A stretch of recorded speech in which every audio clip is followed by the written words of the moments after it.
God bless. Let's hear the news today. Oh, and also happy Mother's Day.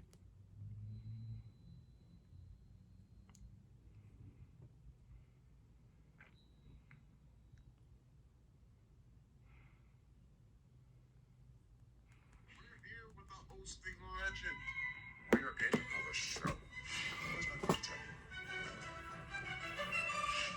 Developing news, the cruise ship linked to a deadly hantavirus outbreak arrives in Spain's Canary Islands. Developing news, the cruise ship linked to a deadly hantavirus outbreak arrives in Spain's Canary Islands. Passengers are disembarking, and they're also flying back to their home countries. KTLA's Omar Lewis is live in our news center now with the latest on the evacuation of the ship. Omar. Good morning, everyone. This is a massive international operation playing out right now off the coast of Spain with officials from 23 countries involved. Nearly 150 passengers and crew members all being carefully evacuated from that ship and then taken to their home countries one flight at a time. Take a look at this live picture from the airport this morning on the island of Tenerife, which is the largest of Spain's Canary Islands, where right now passengers again being taken from that ship, then to the airport, headed to their home country. We've seen several flights already taking off here today, heading back home for those passengers. Want to take you to the video from overnight. The MV Hondias cruise ship arrived just after 6:30 this morning, local time there. The ship is not docking. It's anchored offshore, and passengers are being brought to land on small boats carrying between 5 and 10 people at a time. According to health officials, passengers have been told to leave all of their luggage behind, only a small bag with essentials and their travel documents. From there, buses take them straight to their evacuation flights with zero contact with the local population. Spanish nationals were the first off the boat there this morning. We can also tell you that first off, they're headed to a military hospital in Madrid for those Spanish nationals for quarantine. The Dutch, Germans, Belgian passengers, they're all following that. The 17 Americans on board are expected to be flown back here to the U.S. later today. So first is the medical check on board. So we just check to see if anybody has any symptoms, anyone is feeling unwell. If there is anyone that's unwell that has symptoms, they will be medevaced home. They won't actually go on the same plane as the others. And then at the home country, our recommendation is for active follow-up and that they be in either home quarantine or that they be in an in-facility quarantine. And our recommendations is for 42 days. Approximately 30 members of the crew will continue in the cruise ship up to the Netherlands. The full evacuation is expected to wrap up on Monday when a plane from Australia arrives to collect passengers from Australia, New Zealand, and parts of Asia. The 17 Americans on board will be escorted by a team from the CDC to the University of Nebraska Medical Center for monitoring there. Once the passengers are gone from the ship, that ship itself will sail on to the Netherlands, a journey of about 5 days where it will undergo a full disinfection. Some crew members and the body of a passenger who died on board will remain on that ship until arriving there in the Netherlands. The number of cases linked to the cruise right now remains at 8, including the 3 people who died. Health officials stressing the virus typically spreads through contact with infected rodent droppings. And while this particular strain, the Andes virus, can spread person to person in rare cases, it requires prolonged contact with someone who is sick. We will continue to monitor this developing story for you, but that is the latest for now here live from the News Center this morning. I'm Omar Lewis for KTLA 5 News. Well,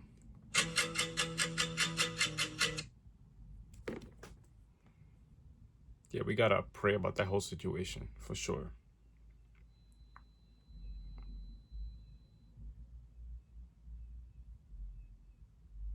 Yes, the Trump administration is still waiting for an official response from Iran to its latest proposal as the regime threatens waging new warfare. This as Secretary of State Marco Rubio and Special Envoy Steve Witkoff meet with Qatar's Prime Minister. Chief Foreign Correspondent Trey Yanks live in Tel Aviv with the very latest. Trey. Yeah, hey guys, good morning. A busy day across the Middle East. Another report of a cargo ship hit off the coast of Qatar this morning. We know an unidentified projectile hit hit the vessel 23 nautical miles northeast of Doha, that according to the UK Maritime Agency. The explosion caused a small fire that is now under control, according to reports. The incident highlights the latest in a series of events in the Persian Gulf and Strait of Hormuz that shows Iran is testing the fragile ceasefire. From our perspective, a naval blockade is considered a military act. A military act receives a military response. Let them understand this. From now on, they should assign several additional escorts to their destroyers so that if one of them starts sinking, they can at least rescue and evacuate their naval forces. While the region waits to see how Iran will respond to the latest U.S. proposal to end the war, President Trump shared a series of AI images overnight depicting Iran's navy at the bottom of the sea. President Trump was asked over the weekend about the expected Iranian response, saying this. Do you think they're slow-rolling it? Do you think they're intentionally slow-rolling the process? We'll find out soon enough. This morning, reports were also received of Iranian drones over both the UAE and Kuwait, an indication the Iranians are still continuing their attacks in the Gulf. Guys? All right. Trey, Hey, Trey. Tel Aviv. Thanks. Be sure to like and You know how Iran is. It is what it is. subscribe for But we all the also have to pray about this and that the will of God will be done.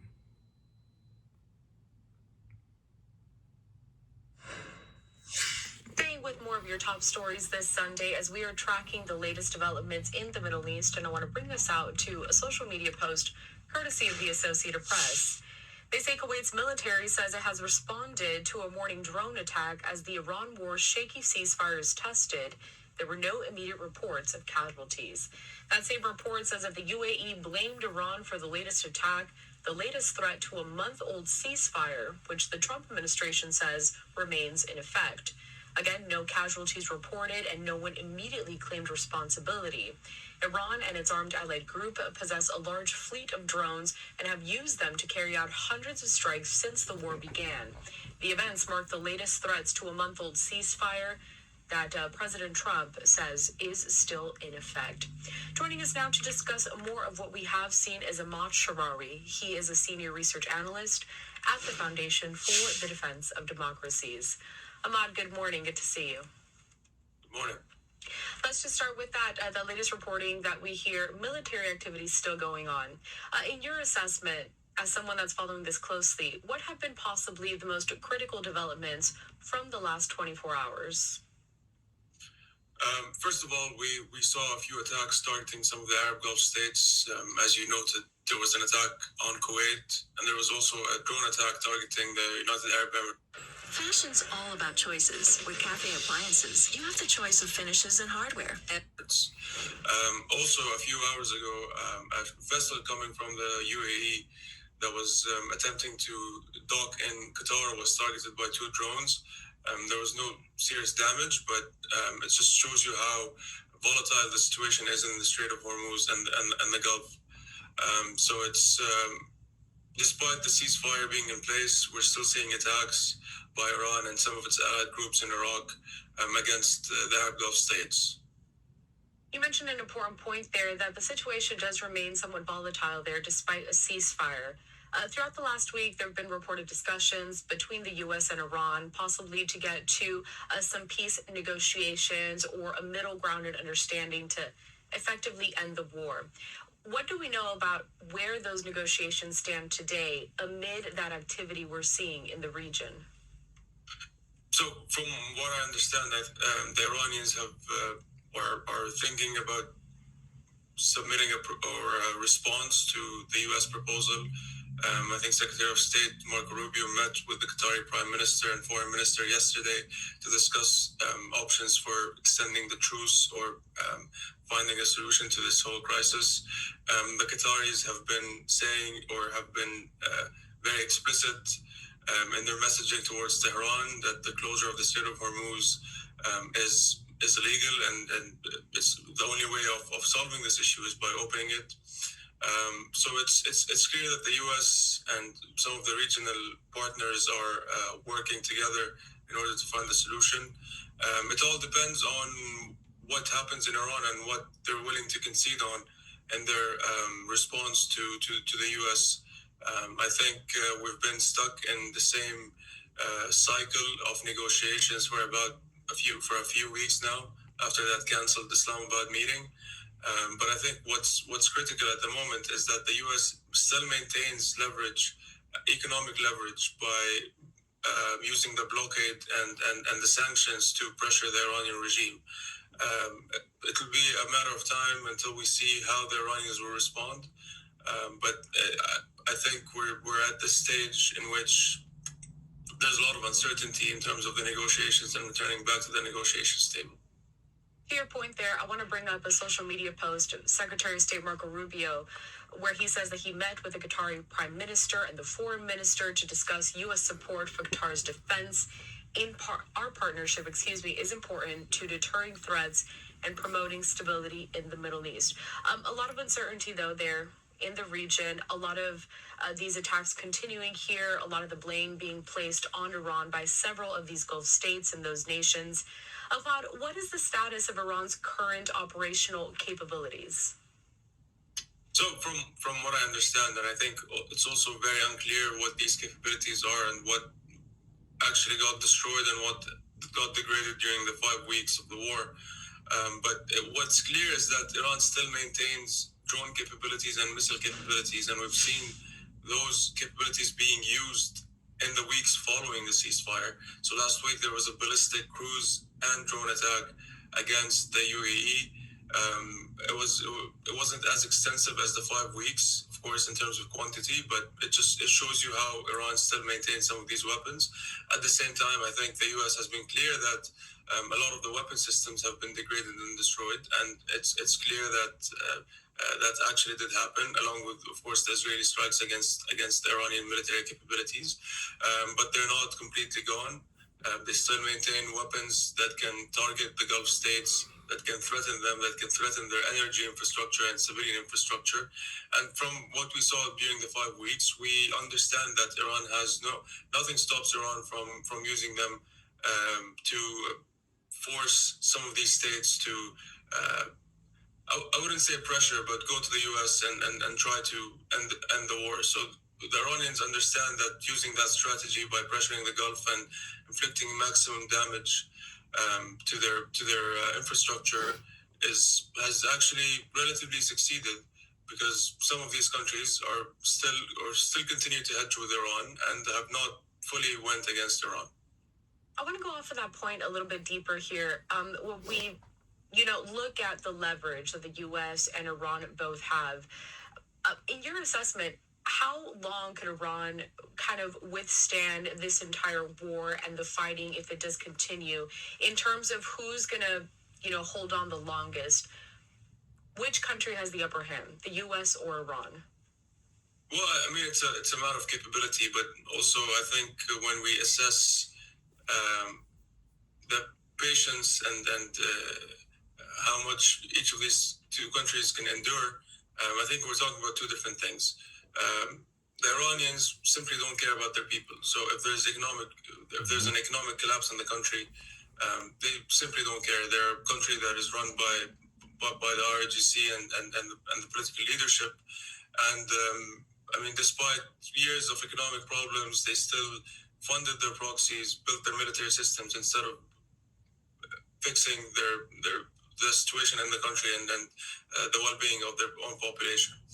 When it comes to the U.S., it's a different case, and I think here we're talking about how much the U.S. is causing damage to the Iranians.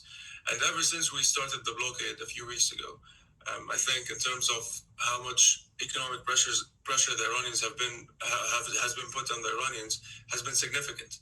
But at the same time, we need to understand that when will this breaking point come to the Iranians? From what I understand, a few weeks ago, they were saying that their oil storage facilities are filling up and that they might have to stop. They had issues with exporting their oil. That, of course, affects them financially.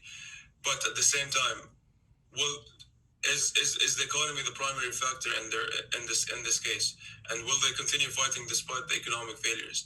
Again, from what I've seen, even during the war, when some of their economic facilities were being hit, they still maintained their fighting capabilities. But now the critical question is when the economic warfare is the primary focus of this war, and the blockade is blocking them from exporting their oil. This, of course, causes significant damage, and we've seen how much money they've lost during the past few weeks because of this.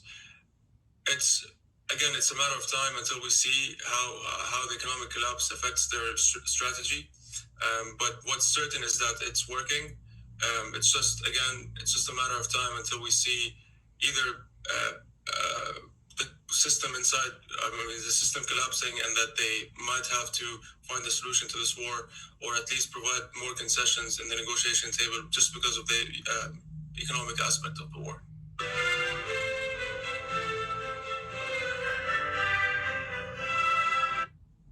Speaking of the naval blockade, taking us out to a social media post from U.S. Central Command, they say this: the U.S. naval blockade against Iran continues to be fully enforced. As of today, CENTCOM forces have redirected 58 commercial vessels and disabled 4 since April 13th to prevent the ships from entering or leaving Iranian ports. Ahmad, I want to look ahead to next week. In just a few days, President Trump is set to meet with Chinese President Xi Jinping, bringing us out to a live look at the White House in Washington, D.C. Tying all of this back to the war that continues in the Middle East, how has China positioned itself amid this conflict? What could the conversation between both of those leaders look like in terms of reaching a common goal? So, China depends a lot on Iranian oil. Maybe it's not its main source, but it's highly dependent on it. And I think the closure of the Strait of Hormuz actually led the Chinese to partner with the Pakistanis, who are very close allies with the Chinese, in order to find a solution. And that's why we saw when the ceasefire was signed, it was a result of Pakistani mediation, but there was also a Chinese angle to it, and President Trump himself confirmed it. So the Chinese really care about the opening of the the reopening of the Strait of Hormuz and ending this war. I think part of this discussion between the Chinese president and President Trump will be finding a sustainable solution to the maritime crisis caused by the war. And again, this all ties back to China's economic interests in the region, and also its geostrategic interests in the region, because at the same time, we understand that the Chinese, or there are reports that the Chinese have supplied the Iranians with some of the weapon systems. So it's critical to understand both sides of the story, and whether the Chinese would like to see the continuation of the war or the end. God bless.